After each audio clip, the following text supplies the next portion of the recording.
Dhanik Bharat educational institutions inter IIT JEE NEET admission open. న్యాయ పోరాటానికి సిద్ధమయ్యారు మమతా బెనర్జీ. ఎన్నికల్లో బీజేపీ అక్రమాలకు పాల్పడిందని ఆరోపిస్తున్నారు.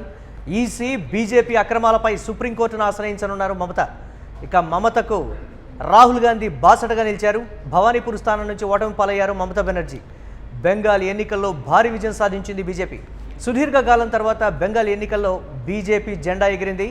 294 స్థానాల్లో 206 సీట్లను భారతీయ జనతా పార్టీ గెలిచింది.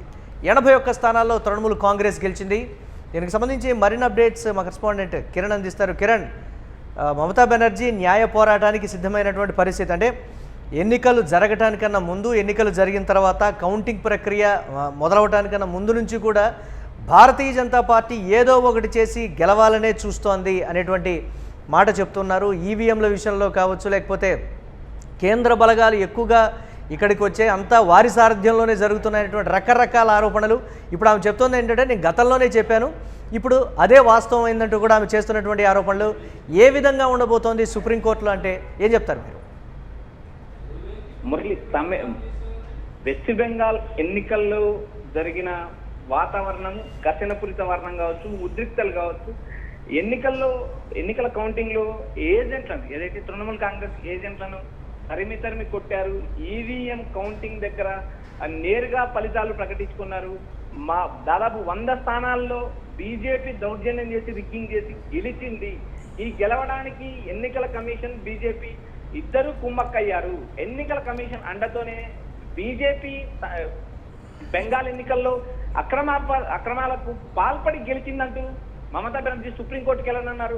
సుప్రీంకోర్టులో కేసు వేయనున్నారు. అయితే ఈ ఎన్నికల ప్రక్రియ కూడా ఎలా మొదలైంది, ఎలా ముగిసింది అనే అంశాలపైన కూడా త్వరలో ఆమె ఒక నిర్ణయం తీసుకునే అవకాశం ఉంది. అయితే ఇక్కడ ప్రధానంగా వెస్ట్ బెంగాల్ ఎన్నికల్లో గెలిచిన బీజేపీ ఈ నెల 9న కొత్త ముఖ్యమంత్రి ప్రధాన స్వీకారం అంటూ ఇప్పటికే బెంగాల్ బీజేపీ అధ్యక్షుడు సమీక్ భట్టాచార్య ప్రకటించారు.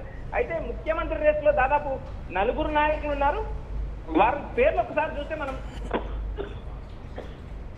సువేందు అధికారి, అగ్నిమిత్ర పాల్, రూపా గంగూలీ, దిలీప్ ఘోష్ పేర్లపైనే సర్వతా చర్చ నడుస్తుంది.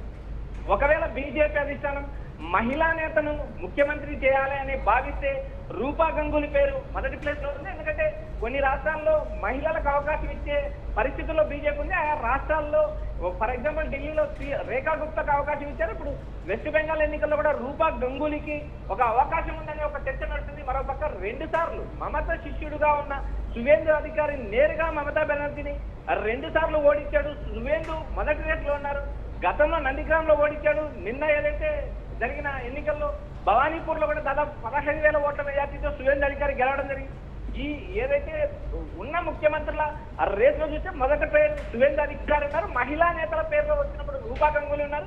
మరోపక్క దిలీప్ ఘోష్, సీనియర్ నేత దిలీప్ ఘోష్, అగ్నిమిత్ర పాల్, ఈ 4 పేర్లు ప్రస్తుతం ప్రచారానికి ఉన్నాయి.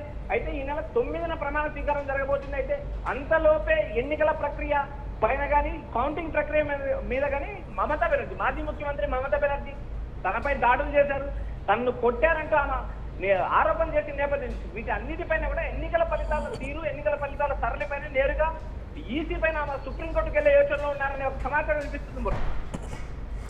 రైట్, అంటే దీనికి సంబంధించి ఎన్నికలు రద్దుకే ఆమె పట్టుపడుతూ ఉన్నారు. ఎన్నికలు రద్దు చేయాలని ప్రధానంగా ఆమె డిమాండ్ చేస్తున్నారు. ప్రజాస్వామ్యబద్ధంగా ఈ ఎన్నికలు జరగలేదు అని నిన్నటి నుంచి కూడా ఆమె చెప్తున్నటువంటి పరిస్థితి. ముందు నుంచి కూడా ఎన్నికలు జరిగినటువంటి విధానాన్ని ఒకసారి మీరు పరిశీలించండి. కేంద్ర బలగాలు ఏ విధంగా ఆధిపత్యం చెలాయించారో, ఈవీఎం స్ట్రాంగ్ రూముల వద్ద జరిగినటువంటి పరిణామాల్ని ప్రతి ఒక్కదాన్ని కూడా, ఇక్కడ రాహుల్ గాంధీ బాసటగా నిలవడం కూడా ఒకంత చర్చనీయాంశమైంది కదా కిరణ్. అసలు ఈ పొలిటికల్ కోణాన్ని ఎలా చూడాలంటారు మనం?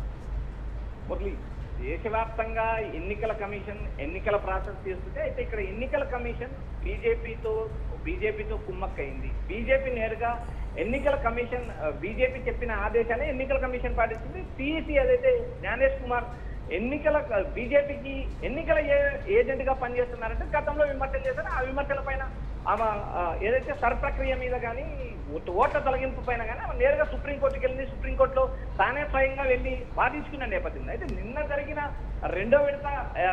మొదటి 2 విడతల ఎన్నికల్లో కూడా ఆమె హోరాహోరీ పోరాడింది. అయితే ఇక్కడ ప్రధానంగా బీజేపీ ఎన్నికల్లో అక్రమాలకు పాల్పడింది. ఎందుకంటే నేరుగా ఈసీనే ఈసీ కేంద్ర బలగాలు కేంద్ర ప్రభుత్వ ఉద్యోగుల ద్వారా రిగ్గింగ్ కు పాల్పడ్డారు. దాదాపు 100 స్థానాల్లో మా ఏజెంట్లను తరిమి కొట్టి రిగ్గింగ్ చేశారంటే ఆరోపణ చేస్తే తనపైన లైట్లు ఆపి తనపైన దాడి చేశారు, తనపైన భౌతిక దాడి చేశారంటూ మమత తీవ్రమైన ఆరోపణలు చేస్తుంది. ఎన్నికల కమిషన్, కేంద్ర భద్రతా బలగాలు, ఎన్నికల అధికారులు కూడా కేంద్ర ప్రభుత్వానికి సంబంధించిన అధికారులు నియమించారు. వారి కనుసరణలోనే ఈ అక్రమాలు జరిగాయి. కాబట్టి తాను సుప్రీంకోర్టుకు ఎన్నికల ప్రక్రియను సుప్రీంకోర్టుకు వెళ్లే అవకాశం. మరొక రాహుల్ గాంధీ, ప్రతిపక్ష నేత రాహుల్ గాంధీ నేరుగా అస్సాంతో పాటు అస్సాం ఇటు బెంగాల్ ఎన్నికల్లో ఈసీ